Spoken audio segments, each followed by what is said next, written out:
I'm going to pass this off to Dave Smith. Hey! How's everybody doing? Are we having some fun? That pretty cool. All right, so we're gonna start this up here. Angela, how long are we supposed to go for? All right, we'll figure it out. Someone will tell me when I'm getting kicked off. Okay, full disclosure, as I kind of host moderate this thing, I love both of these guys. They're my guys. I think it is so cool that Vivek Ramaswamy came to this convention to talk to us. And this is something the Libertarian Party has never really had before, where national figures are coming to like address our concerns. And of course, I'm very happy that my boy Clint Russell won the VP nod to be up here. Thank you, guys. All right, so broadly speaking, I think the topic for this was how to dismantle the deep state or something like that.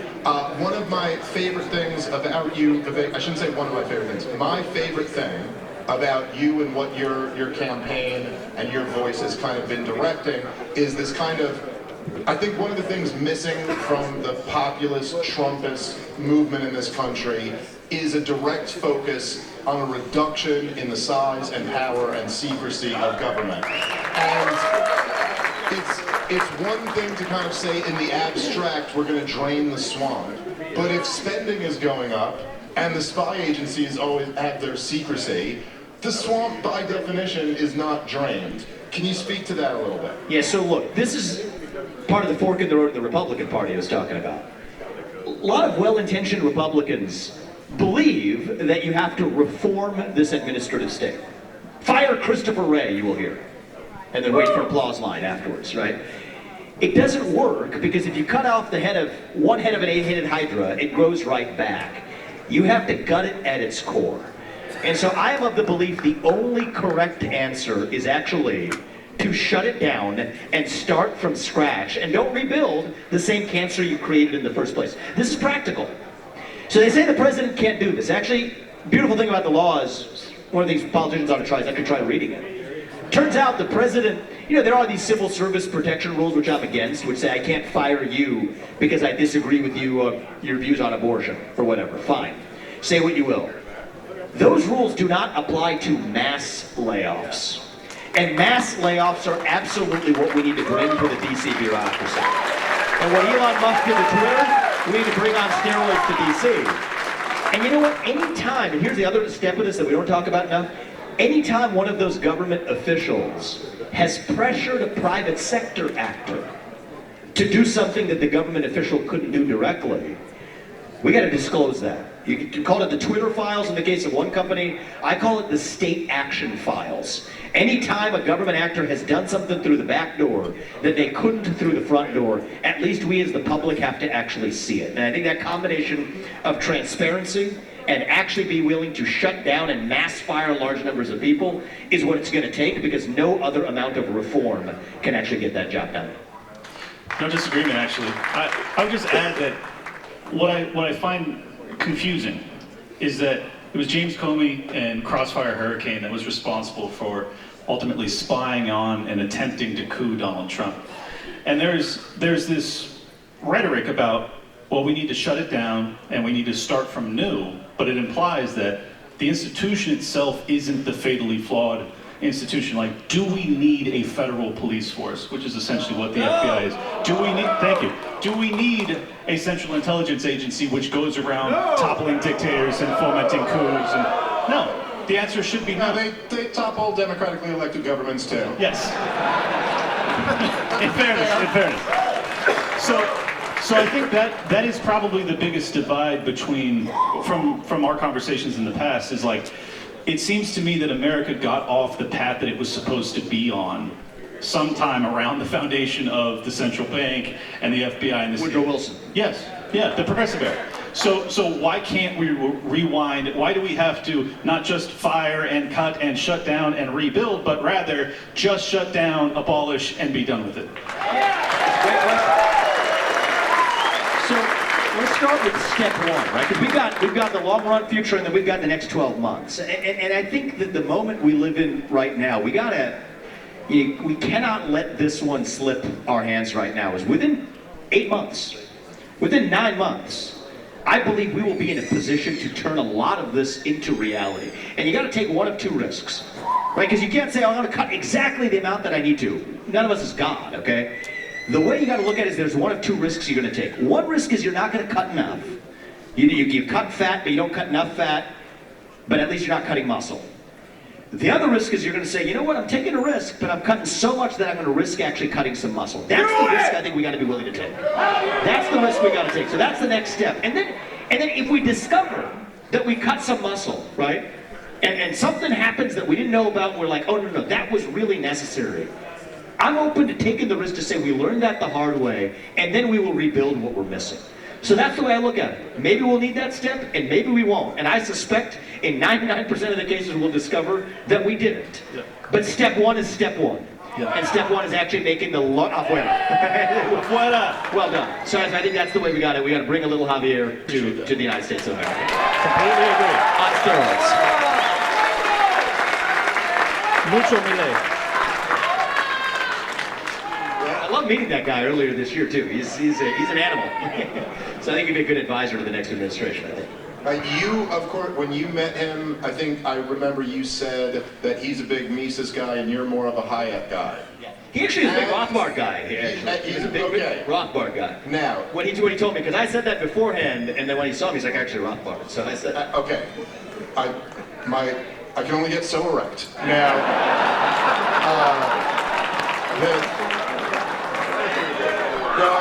this is a little bit off topic, but since this Malay thing came up, you said you're more of a Hayek guy. Have you not read Mises? And if you have read Mises, how could you possibly prefer Hayek? Well, it's a first love kind of thing. It's a first love kind of thing, right? Because Mises is, in the modern sense of the word, what you'd call more based, okay?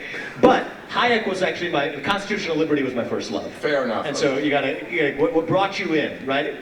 Everybody here has something that drew them in the first time, and so for me it was at the age of 19 reading the Constitutional Liberty. Fair enough. And his case for not just the economic, because I read Nozick before, and I was underwhelmed, right? I don't know about how all of you feel, but Nozick is brilliant, right? I mean, IQ off the charts. But he made a case that didn't tap into the moral case for actually being a libertarian. And I think Hayek did that in a beautiful way. He made the moral case for capitalism. That not only was it the right system, it was the only just system.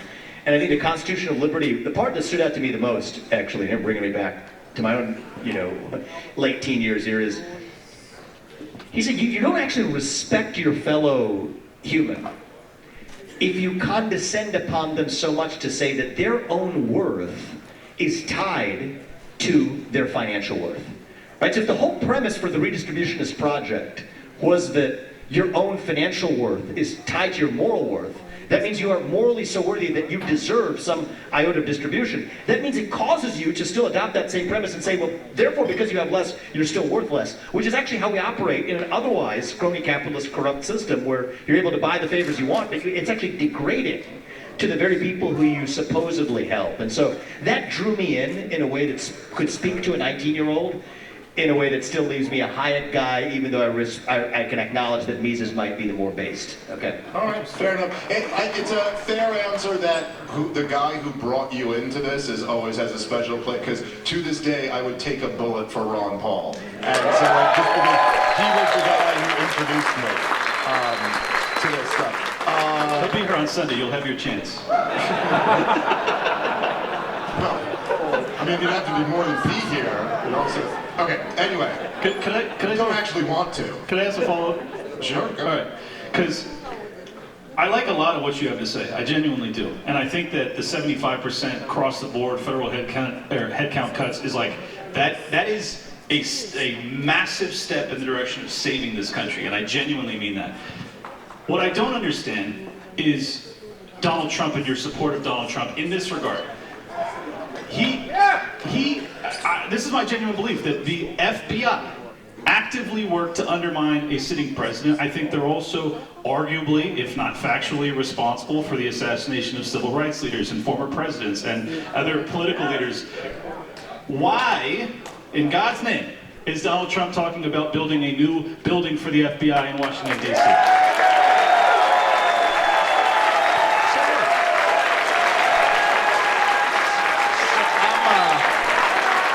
Ramaswamy.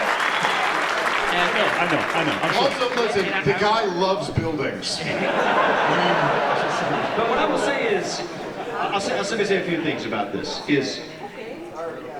Are all of you, so he's speaking here tomorrow night, right? You guys invited him, he's coming here tomorrow. Are you going to agree with him on 100% of what he says? No? Do I agree with 100% of his policy positions? No. Okay? But do I believe that he is the best chairman? Who's going to be the president? It's either the Democratic nominee or the Republican nominee. I think Donald Trump is unambiguously. I mean, come on. Look, I invite you to dream on Aerosmith. We got to play the Aerosmith, right? I mean, I'm being honest here. I mean, guys, listen, let's be really I honest. understand booing about stuff like you disagree with, but he's kind of right about that one. I mean, his prediction is it's going to be a Democrat or a Republican. I mean, it's a safe bet. But let me actually lift the curtain a little bit, because you guys should be interested in hearing this, and this is not me blowing smoke. This is fact. I've had extensive conversations with Donald Trump about libertarian objectives. All right, I'll just one that's going to be flat out, at least publicly evident. Right? We spoke backstage in New Hampshire after I dropped out of the race about opposition to a central bank digital currency. He did something that I've talked to other politicians about this. The CDBC or whatever you'll hear from certain other candidates. CBDC. Yeah, I know, but I'm saying the way that yeah, exactly. But I'm giving you what you'll get from other. So, I am autistic. I'm a libertarian. What you get from other. What you get from a lot of politicians. Yeah, the CDBC. Yeah, that bad thing that my consultant told me is a bad thing. Donald Trump doesn't do that. He asked me, "What the hell is that?" And we had an honest conversation. Say, okay, this is what it is. He said, all right, well, what's the reason they want it then? Right? He's curious. And I believe that if you can't state the best argument for the other side, you don't know what you actually believe. That night, he didn't change his mind. 3 nights later, he's on the stump in New Hampshire. I'm still backstage. I'm listening. Wait a minute. He says, it goes on stage and says, I'm here tonight to announce that I'm opposed to the creation of a central bank digital currency. And he has stuck to that position ever since. And so I think here's what I will say. I think the Republican Party and its leadership and the next president of the United States will be a better version of itself because of the existence of the people in this room. Now, I want that influence to be as great as it possibly can be. And then there's a tactical question. Is that going to be by getting X%, 3%, whatever it is in a ballot? Or is it going to be some other means of actually making sure that we don't just talk about, but shut down agencies? Actually get in there and flatten out as much of the federal government we can so we can have as low and flat of a tax code as possible so anybody can achieve what they want in this country. Actually end endless foreign aid to conflicts that are marching us closer to World War III. How do we turn that into reality? And I believe it is unambiguous. And I know many of you are going to disagree, and that's fine. But I believe in this election cycle, unambiguously, the best chance to do that is making sure of 2 things. One is, not only is Donald Trump the next president of the United States, but those of you in this room have an opportunity to shape the way we actually run this country. I spoke to him in the last couple of days, and he says, we want to work together with the libertarians. I take him at his word, and if I have anything to do with it, you have my word, I can give you that you are going to make sure the policies you care about in this room are translated into action in the next administration. That's what I can tell you.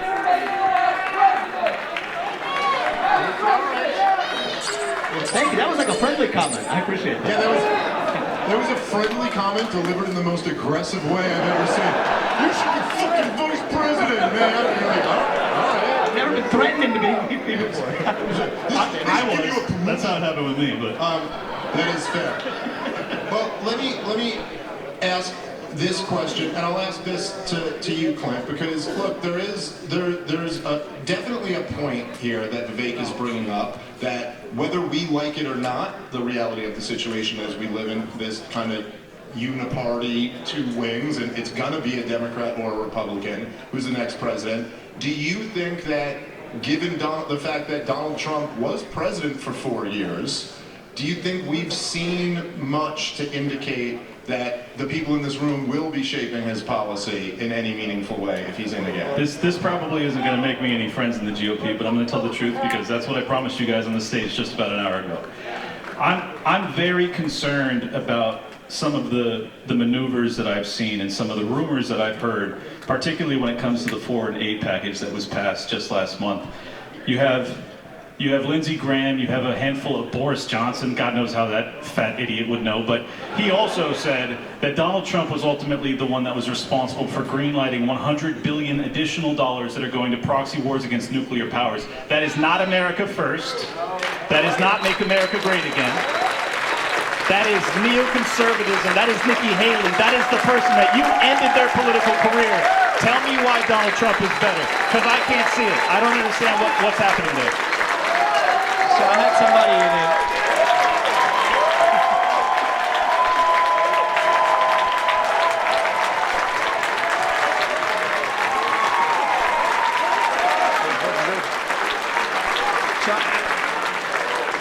I got what was supposed to be a gotcha question when I was in Washington, D.C. yesterday, which is, how would you have voted on that aid package? Would you have voted no? I would have voted no. That's what I can tell you. I'm here as me. And I think that I applaud you for, I don't think that that advances the best interest of the United States. And look, do I think that TikTok is a good platform for our youth? No, I don't. I think it's disgusting. Do I believe the U.S. government should be in the business of banning individual companies right off the bat, willy-nilly shooting for them? No. So I would have voted no straight down the line, and I disagree with my Republican colleagues who voted yes. That'd be the answer to that question. I appreciate that. Can I? Absolutely, that's a great answer. Can I ask you just a follow-up on that? Why do you think there was this push to ban TikTok? Do you think it's really because, as they say, it's partially owned by a Chinese subsidiary, or is it because of, let's say, a different foreign nation? I think you're talking about Facebook. You're talking about a foreign nation beginning in Silicon Valley. Actually, it's Facebook lobbying is the reason we passed that bill. That's what I believe. I actually believe the reason is He's not entirely wrong. That's they're part of it. they're literally taking the same videos from TikTok and putting it on Reels. Who do you think is actually benefiting from that? Who was lobbying for the first version of this the first time around? So I have no patience for people in Washington, D.C. who now suddenly have discovered a concern for China. Didn't give a second care about 60 Chinese transformers or electric goods. Didn't say anything about that. But suddenly they decided TikTok was the issue. And you know what? Here's the way I look at passing laws. Even if you agree with the law or not, at least I can respect it if you're applying the same rules of the road. Right? So if there's some kind of behavior you don't want, then have a debate about banning that behavior. But the idea of putting a prior restraint or a ban on one particular company, I think is a dangerous precedent in the United States. Now let's take the example of, have you seen a case of this social media company that a lot of kids are using, influencing what users see to prop up the CCP? Yes, we have, and I'll tell you exactly how. Have we seen an instance of your social media account being shut down if you claim that the COVID-19 virus originated in a lab in China? Well, yes, you've seen that at large scale. Were your own posts censored if you said it? Was your own account censored if you said it? Yes, it was. Was there a state actor, a nebulous puppet master behind the scene, a Wizard of Oz, who was getting those tech companies to do it? Yes, there was. And that government was the United States of America's government. And you know the companies that were doing it were YouTube, TikTok, not YouTube, YouTube, Facebook, Instagram, you name it. They act Twitter before Elon acquired it.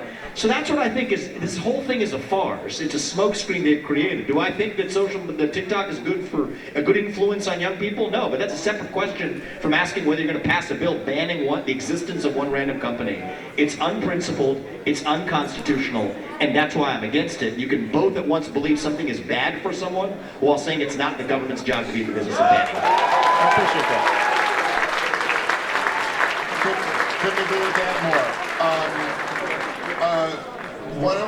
Do you think, Clint, if there were to be, say, like, the libertarians, I think a lot of people in this room probably agree. I mean, look, the reaction obviously has been, there's been things that you've been on your feet cheering for what Vivek's saying. There were a few things that you had a mixed reaction to, a few things that drew some boos. What do you think, Clint, is like the biggest obstacle for most of these people in the room, if you could speak on their behalf or for yourself, that is what you just can't get over the hump to say, okay, I can swallow this pill that we may agree on some issues with Donald Trump, certainly all the right people hate him, but I can't find myself pulling the lever for him. Yeah. It's interesting because I was thinking about that right before we came out here, and it was actually a tagline in your speech about turning words into action. The issue has been that the GOP, throughout my entire life, has not turned words into action.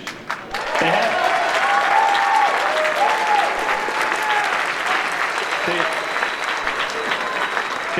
They've promised to defend.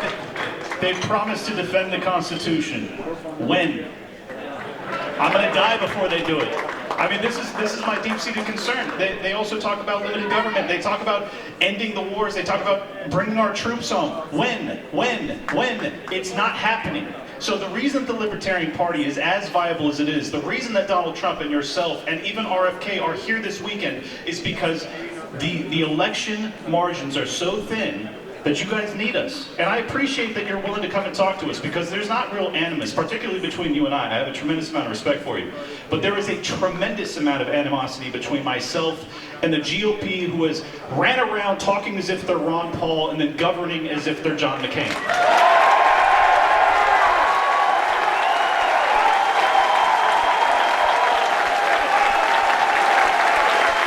That's a first. Thank you. And if you watch the GOP debates, you would know we agree. Yes. And yeah, look, to be fair, it is almost kind of like, look, I think it's not so much that Clint's arguing with you. Because, look, this is the stuff Vivek was talking about in those debates. But he's arguing with your support for Donald Trump, I think, more than... And even more than Donald Trump, just the GOP broadly. It's like, when do we actually expect to see the outcome? Because we're $35 trillion in debt. Over $1 trillion in interest alone. I mean, that's going to be the largest expenditure for the United States government. The largest government in the history of the world is going to spend more on interest than on our national defense. I'm sorry, but that's just not a sustainable trajectory. And I know you know that. I know you do. And by the way, $7 trillion of that $35 trillion number comes from 2 wars in Iraq and Afghanistan that we should not have entered the first place. Thank you. That the Republican Party was responsible for leading us into. Yeah. Now, I will say this about Donald Trump. He was the single person who, back in 2016, opposing the Iraq war was toxic in the Republican Party. So you're asking for pieces of evidence. It's easy, and I love the stuff you're saying. You're saying it really well, and they love you for it. But it is easy to come into a room, and I've been in these rooms too. It's a hot room. You go to a room of people who agree with you. That's great. But to go to an entire political party and to take the signature step that they took and to say this was all wrong, and then to convert the majority of people in that room in a direction that starts a revolution, that's actually what it takes. What takes real courage. See, I would sooner go to a room like this with the Democratic Party or with you all than just preach to a room of people who already agree with me, because then we're not actually getting something out of this. But I think that in many ways that is what Donald Trump did to the Republican Party in 2016. That's the only person who opposed the war in Iraq, other than Ron Paul, got to respect. Rand Paul, but in terms of people who got double digit, and actually in the late stages of that primary, and the guy who won it, look, to me, how do we take that to the next level? Right? What does America First 2.0 look like? And this is not for argument, this is for opportunity. And one thing I will tell you is, I'm not some GOP politician. I'm a businessman. I chose to run for president over the last year. If you guys watch the GOP primary debates, you'll know that I was not a favored child of that party's establishment, okay? But I'm here because I care about the country. The future direction of not only the Republican Party, but even the America First movement is actually yet to be defined. Right? The America First movement is one wing of the Republican Party, now the majority, that stands in opposition to the neocon view of yesterday. The neocon, what is that? Surveillance state, expand it, foreign wars, keep the war machine running, and the money printing machine running. That's now receding, but you have the America First movement that still needs to now play that forward, right? You got the Dick Cheney wing, but play that forward. The future of America First is still being defined as we speak. And I want you all to understand, this is a major opportunity. I see myself, I believe it is my responsibility to play a role in shaping this for the better rather than the worse. I don't believe in recreating a mirror image of the left-wing nanny state in the form of a right-wing nanny state and calling it industrial policy because it sounds better. I believe the future is combining that strand of the America First movement that speaks to me National pride, pride in this country, pride in who we are, restoring purpose for people who lack it, and say that we pledge allegiance to the United States of America because of what it represents. Not because it's a geographic space, but because there are certain ideals enshrined in our Declaration of Independence and our Constitution. To combine that with the policy vision that we, 98% of us, agree on in this room right here. That's the opportunity sitting in front of us. And I think that if we go the direction of just, hey, saying that this is a separate silo and we view that as oppositional, you will not have the influence of shaping it. I think it will be an opportunity to shape the future direction of this country by joining, fusing those libertarian and positive national pride-oriented nationalist instincts that actually make our country the best version of itself. And I am here to make sure we don't squander that window, because it's not going to present itself again. It's going to be baked 8 years from now. This is our chance to actually get that right, and that's what our founding fathers stood for. That's what I stand for today. All right, so I think the kind of disconnect here, and look, I know I'm moderating this, but obviously everybody knows my bias. You have opinions, David? Occasionally. I think the disconnect here is that I highly doubt that anyone in this room would kind of agree with your point that Donald Trump opposing the war in Iraq on that stage in South Carolina and telling Jeb Bush's brother lied us into Iraq was an amazing moment. That his rhetoric about America first is substantially preferable to neocon rhetoric about spreading democracy. But the issue is you kind of have these 4 years where he clearly got rolled by his deep state at almost every single turn. And then, as Clint mentioned, just the other day, he's bragging about how the aid to Ukraine is a loan, not a gift, and how he influenced that. By the way, it's a loan with 0% interest and no enforcement mechanism of them paying it back. So it's very different from a gift. And so it just seems to me like he's giving us these indications that while he might say the right thing, has he learned anything? Like, and also just some of the people being floated around. You know, I've heard rumors of Marco Rubio being considered for VP. I mean, the guy, we're not big fans of Rubio here. The guy, now I've heard rumors about great people, including yourself as well, but like, the question is like, has he learned is there any indication that he's actually learned how to maneuver once in power? So let me say, I'll give you my word on this, and then I think we got smart minds here next to me up here. Let's talk about vision and actually where we want to go, rather than personality. Because how much further are we going to go? Sure. Right? You can talk about personalities and individual people. That's less valuable than actual vision of where we're headed. But you asked a question, and I'm going to answer it. So here's my view. I ran for president for the first time this time around, and I learned a lot of things that I did not know before I entered this game. Okay. There are a million things I would do differently in my own campaign. Not ideological policy things, a few things maybe, but the operations of just running in the sport of politics, a million things you learn, such that if I were advising somebody to do it again, or if I was, God forbid, ever doing it again, you were actually going to understand what you didn't know the first time around. I know for a fact Donald Trump would say the same thing about the fact of coming in from the outside, not knowing the first thing about politics, coming in from the world of business, but I think that's an advantage. And then saying, you know what, am I going to run for a second term if I already did everything perfectly the first time? There'd be no reason to run for a second term. And so it's my view that we have an opportunity to shape, for the better, the future direction of the America First movement. Do we want to seize it or not? I believe we do. That's why I'm here. That's why I'm doing every bit of what I am doing. That's why we have now an official opposition in the Republican Party platform from the top down to the opposition of a central bank digital currency, to backdoor censorship from tech companies in ways that we did not several years ago. And I think that this is the direction of the future. Take that positive national pride strand of the America First movement, combine it with the libertarian core of the Constitution, the libertarian bones on which the Constitution was written, with 3 branches of government, not 4, and a Bill of Rights that has, say what you will about it, the best and greatest guarantor of actually protecting individual rights of any other nation in human history.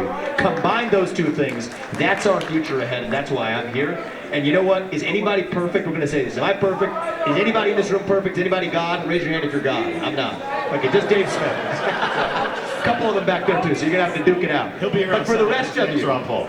For the rest of you, none of us is God, but the beauty of this country is that we're not perfect, but we aspire to perfection. Yeah. And the left makes this mistake. They do the same thing. Well, Thomas Jefferson was a slaveholder. Therefore, the nation was started in 1619 and we abandoned the Constitution because it was written by slaveholders. No. We are fallen human beings. But I would rather live in a country that has ideals and has people who fall short of them than to live in a country that doesn't have any ideals at all. And you know what? That's what the United States has found out, is the pursuit of perfection. So don't turn your back on that. Help us pursue perfection in the vision that we set into motion. That's my ask for you, and I would say let's go back to talking about policies and ideas. Sure thing, absolutely. Okay, so in terms of policy, I think that here's one area where we might differ a bit. One of the things you ran on was kind of a crackdown of trade relations with China. I would say crackdown of our economic dependence for vital attributes of our life from China. Absolutely. Okay, all right, fair enough. Clint, what do you think about the idea of that? Well, I'll just ask a follow-up before I jump through the TV screen. How do you decide? How do you approach this from a libertarian free market perspective, but also have the president who's running on, I'm going to dictate what materials, what supplies are vital to this nation, and therefore sanction or tariff or whatever to diminish the supply coming out of China? I don't understand. Yeah, so here's the question, okay? This is a question of, I'll give you an analogy from the Trojan War. Okay, so Greece would have never defeated Troy by tearing down the walls of Troy. The walls of Troy were too hard to scale. So they gave the gift that they knew that Troy could not resist, the gift of the Trojan horse, which they then used as the vehicle to burn it down from within. And I think in many ways, China has done this by viewing capitalism, not real capitalism, but a perverted form of it, as the Trojan horse that they've used to actually burn us down from within. I'll explain what I mean. Is it capitalism if one end of that party, so let's say China says that the United States, or let's use the word of BlackRock, I'll give you a real world example. BlackRock manages US government dollars from California's pension fund to New York's pension fund that require them, the government actors require them, as a condition of managing their money, to say that companies like Exxon and Chevron cannot actually maximally burn fossil fuels in the United States. They have to adopt Scope 3 emissions caps. Yet that same company, exact same company, as a condition for entering business in China, had to lobby for lower listing standards for Chinese companies in the United States, and is actually one of the largest shareholders of PetroChina, to whom they don't apply those same Scope 3 emissions caps. I'm sorry, that's not capitalism. That is a crony capitalism in reverse. That is state-directed capitalism. That is mercantilism. So we cannot delude ourselves into just reciting the same slogans, by the way, that neocon wing of the Republican Party did 40 years ago. We're not going to just recite those mantras, because that game isn't capitalism. It is us pretending like we're indulging in international capitalism when we're actually trading with a mercantilist actor. So against that backdrop, my view is, can we depend on that same country for our own defense industrial base? That doesn't make any sense. Now maybe some of you think we don't need a defense industrial base, and that could be a coherent view, and you're allowed to have that view. But for those of you who actually agree that there's some minimal defense industrial base that the US requires, it is completely incoherent for the US to depend on that counterparty for providing the very defense industrial base that's supposedly defending against their threat. It doesn't make any sense. And so that's my position, which I think takes into account the reality of what we're actually facing in this unique circumstance, without throwing the baby out with the bathwater and say we somehow give up on free trade in the first place, and we give up on trade as a way to actually reflect Adam Smith's vision for the people who are actually playing by the same rules of capitalism. I appreciate that. I appreciate the clarification. It does answer a lot, but I view all trade wars, mercantilism, I view all of it as Band-Aids on bullet wounds. I really do. I see it as ultimately the reason that our industrial base has been outsourced to China is because we closed the gold window. lot of regulations here. Well, I mean, Because we still it's really want slaves. a large product of 1913, the Federal Reserve Act, and then closing the gold window in 71. You look at the industrial base; it evaporates over those following 50 years. I don't think that's a coincidence. Now are there? We're still producing a lot of paper money. But no, that's true. I mean, but that's really what we're dealing with right now. Is that while we import a lot of actual goods that are being produced by China, and we ought to be appreciative because we couldn't afford to buy them if they were being made in America. What our main export is paper, green paper. That's what we export. That is not a foundation that's sustainable either. And I think that tariffs or any sort of, these are all just like pinpoint targets on what is ultimately a wound that is fatal. And we have to end the Federal Reserve if we're going to resolve that. So two things.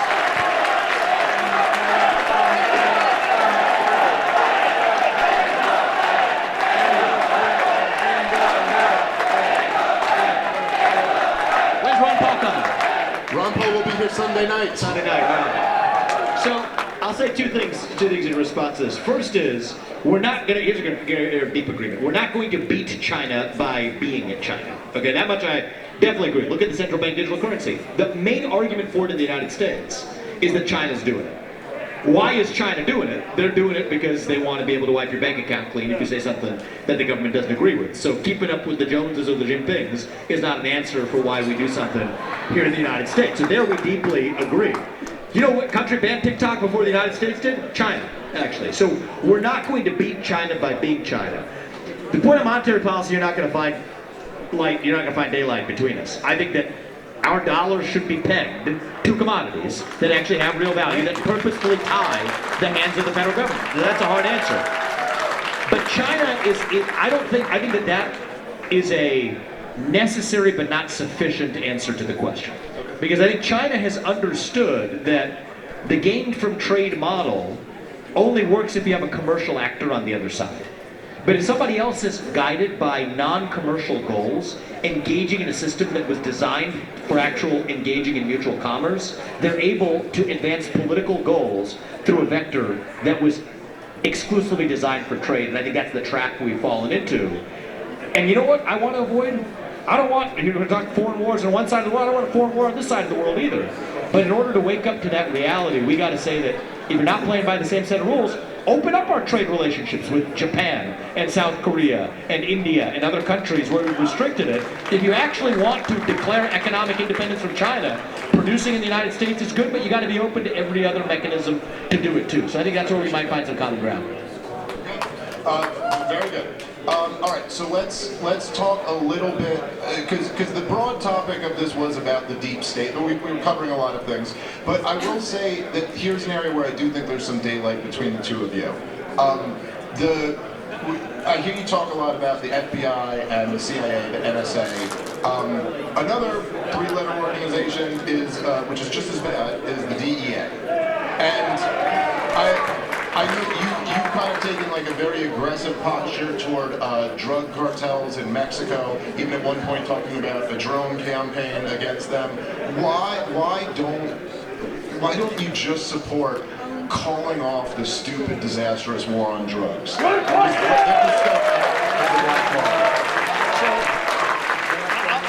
say one of this. Here, you guys are going. I'm in the Libertarian Party convention here as the guy who's defending some level of drug regulation in the United States. This audience is very hot. Right. I didn't get that sense. So here's what I will say is, I favor medical choice. So let's start with common ground, and then I'll go with where we differ. Decriminalize. There's one GOP candidate who favors decriminalizing ayahuasca, ketamine, psilocybin for people who want to use it to treat PTSD. Certainly veterans who are suffering from PTSD. That doesn't exist today. And so I understand the arguments for medical choice, and I'm fully in favor. I mean, I've dealt with the FDA. My first business was in biotech, and I've dealt with the same FDA. Don't forget, medical choice means two things. One is we've, of course, been taught the hard way in recent years. Just because the FDA has approved something doesn't mean that you should ever be mandated to take it. But for that one. But just because the FDA has not approved something does not mean that you shouldn't be able to take it. In fact, you deserve to have medical choice, and I stand for the absolute, actual right to try. And so part of what we're seeing here is This is actually administrative blackballing, where we have a right to try law. Actually, you're thinking about things that Donald Trump passed. The right to try law was actually passed under Donald Trump's tenure. He pushed for it. But the FDA blackballed it. Here's a dirty little secret in the pharmaceutical industry. If you're a company that avails yourself of right to try, so you say that, okay, I'm going to make my therapy available for people who want to try it even if the FDA hasn't approved it. Even though the law permits you to do that, the FDA will completely penalize you and blackball you on any other application you bring before them, so that's why no company actually does it. So I'm focused on tackling what I think is the next frontier of actually dealing with stupid drug regulation in this country, which is ensuring medical choice for medical purpose. And I think let's cross that bridge first, is where I'm at before we have a further discussion. On the issue of fentanyl, which is where I was the most hawkish, okay?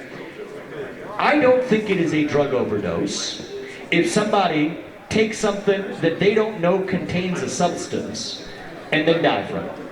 I have met parents across this country, this is not a joking matter or anything else, okay, legalize what exactly, right? So but I'm talking about where I was most hawkish is on fentanyl. When somebody's taking a pill that they might have purchased illegally, but the kid takes it and they die not knowing it contained fentanyl, that's not something they signed up for. That's not a fair bargain. 100%. And that's happening intentionally as well. I think So my focus is on addressing that crisis. And do we agree on this issue? Of course not. But am I going to be probably the Republican who's going to be most likely to bring the other half of medical choice to bear? I believe that is as far as we're going to get as the next step. It's fair enough. I think the point that people are making as they kind of heckle here is that the whole point is that you're 100% right. It's that person was poisoned. They didn't OD on drugs. The point is that you will exclusively find this in the black market. You're not going to hospitals. There's not an issue of people going to hospitals and getting a pain pill and ODing from fentanyl because it's tested and it's all laid out. So this is just an area where we're going to, so we agree on 98% of policies. There's going to be a part of the 2% window where when we look at what part of medical choice do we agree on, if you deserve to take a substance for medical purposes that has not been approved by the FDA, you can't do it today, and I believe you should have the opportunity to do it. From ayahuasca to ketamine to psilocybin. I agree with you. Do I think it's going to be net good at this juncture, especially when you're dealing with, and this is where it actually, the rubber hits the road for me is, I'm a libertarian for adults.